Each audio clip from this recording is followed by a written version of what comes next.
আত্মসময় তাকে তৃণমূলের গাড়িতে করে নিয়ে গেল ইয়েতে পুরীতে ভবানী ভবনে, আবার রাত্রি ভবানী ভবন থেকে বেরিয়ে সোজা অভিষেক ব্যানার্জির বাড়িতে গেলেন।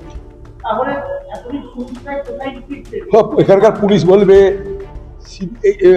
সিআইডি বলবে, ইডি বলবে, সিবিআই বলবে তাই কে গেলেন। আমরা তো পুলিশ না, বুঝে নিন এবার কে কোথায় গেলেন, কি করলেন। দিয়ে দিয়ে 4 না হয় 2 দিয়ে 5 হচ্ছে বাংলায়।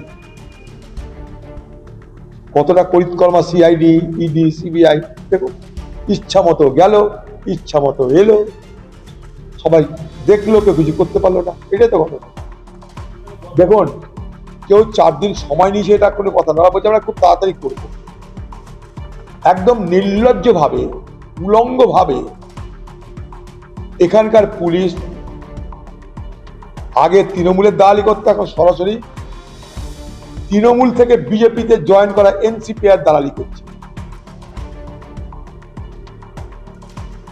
ওখানকার যিনি এনসিপিআর এমপি, তার নির্দেশে পুলিশ চলছে। কারণ এনসিপিআই বিজেপির সহোদর ভাই, এনসিপিআই বিজেপির সহোদর ভাই।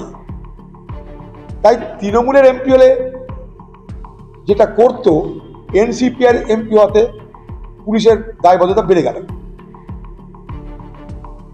নিজের গ্রামে ঢুকতে পারছে না সে এনসিপিআর এমপি, কারণ গ্রামে ঢুকলে গ্রামের মানুষ তাকে প্রত্যাখ্যান করবে। সমাজ বয়কট করেছে। দিল্লিতে বসে বসে ওখান থেকে ইশারা করছে এখানকার স্থানীয় প্রশাসনকে যে কংগ্রেসের অফিসটা যেন কংগ্রেস দখল করতে না পারে। নির্লজ্জভাবে, একদম নির্লজ্জভাবে, উলঙ্গভাবে এলাকার প্রশাসন সেই কাজটা করছে। আমাদের পার্টি অফিস সবাই জানে, আজও সেখানে লেখা আছে, সেটা এলাকার সব মানুষ জানে। সবার পুলিশের সঙ্গে মিটিং হয়েছে। কালকে বারবার করে আমাকে অনুরোধ করা হয়েছিল, আর কটা দিন সময় দিন, আর কটা দিন সময় দিচ্ছি। আমি আবার যাব, আবার যাব, আবার যাব। যে কোনো মূল্যে, যে কোনো মূল্যে নওদার কংগ্রেসের পার্টি অফিস আমরা উদ্ধার করব, করব, করব। এটা আমাদের পার্টি অফিস। ওখানকার মানুষ আমাদেরকে জমি দান করেছে। ওখানকার কর্মীরা তিল তিল করে মেহনত করে ঘাম জড়িয়ে অফিসটা করেছে। আমরা কার কি করেছি? এত কংগ্রেসকে ভয় কেন? আগামী দিনে এই মুর্শিদাবাদ জেলায় যে কটা এমপি তৃণমূলের থেকে এনসিপিআই গিয়ে ভাবছে এমপি হবে, তাদের সেগুড়ে বালি এখানকার মুসলিম সমাজ তোবা তোবা করে তাদেরকে তাড়িয়ে দিয়েছে। গ্রামে ঢুকার ক্ষমতা নাই, মানুষের যাওয়ার ক্ষমতা নাই। দিল্লি থেকে এখন দিল্লিতে ঘর বাঁধার ব্যবস্থা করছে তারা।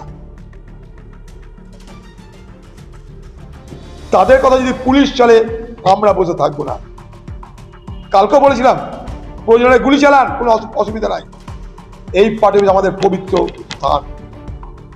আগামী দিনে পার্টি অফিস আবার যাবো, আবার যাব, আবার যাব, আবার যাব।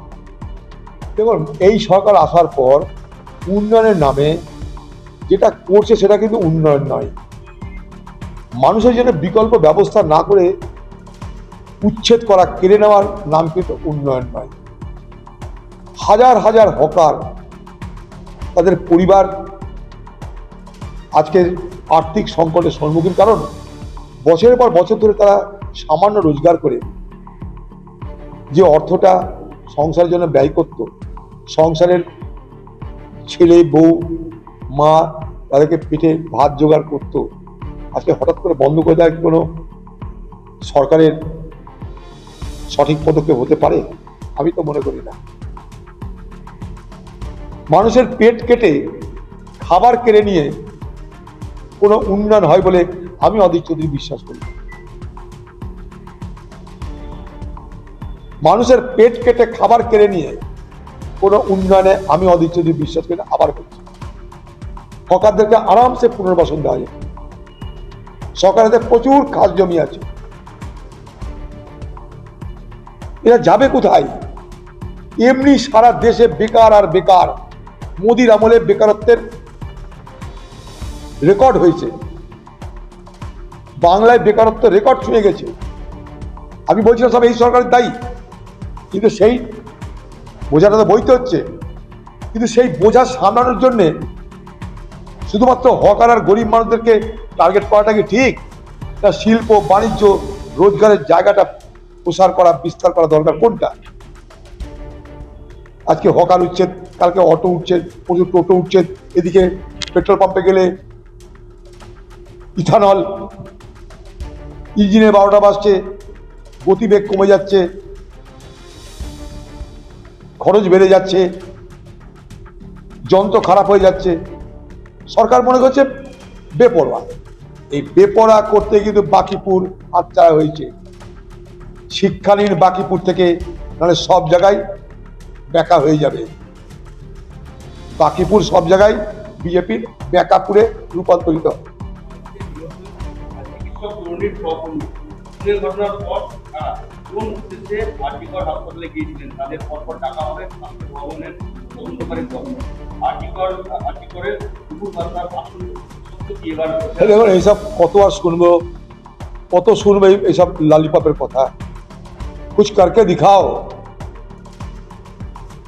এগুলো বহু শুনেছি আমরা, এই হবে তাই হবে ওই হবে, ধরা হবে মারা হবে ফাঁসি হবে। কই 2 বছর তো পার হয়ে গেল।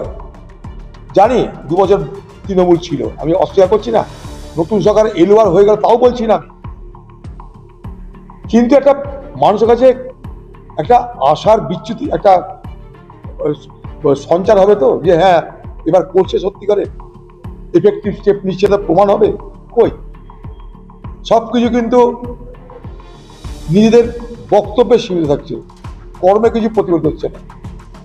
যাদবপুরের ছাত্র সপ্রদীপ কুণ্ডুর মৃত্যুরও আজ 3 বছর। হ্যাঁ, যাদবপুরের ছাত্র সপ্রদীপ কুণ্ডু, তাকেও খুন করা হয়েছিল যাদবপুর। তিলোত্তম পরিবারের মতো স্বপ্নদীপের পরিবারও কোনোদিন পায় না পায়নি তো, কত এরকম হারিয়ে গেছে। এই সরকার তো কথা দিয়েছিল সবকিছুর বিচার করবে, কিন্তু কবে করবে জানি না। সরকার সবই বলে, কিন্তু ডেট বছর এগুলো বলে না। অত বুঝে না কোন বছর হবে কবে হবে, তার কোনো গ্যারেন্টি নেই, বলে দিবে যে হবে। আমাদের ভিডিও ভালো লাগলে লাইক এবং শেয়ার করুন। কমেন্ট সেকশনে গিয়ে জানান আপনাদের মতামত। আরও ভিডিও পেতে আমাদের চ্যানেল সাবস্ক্রাইব করুন এবং প্রতি মুহূর্তে খবরের আপডেট পেতে প্রেস করুন বেল আইকন।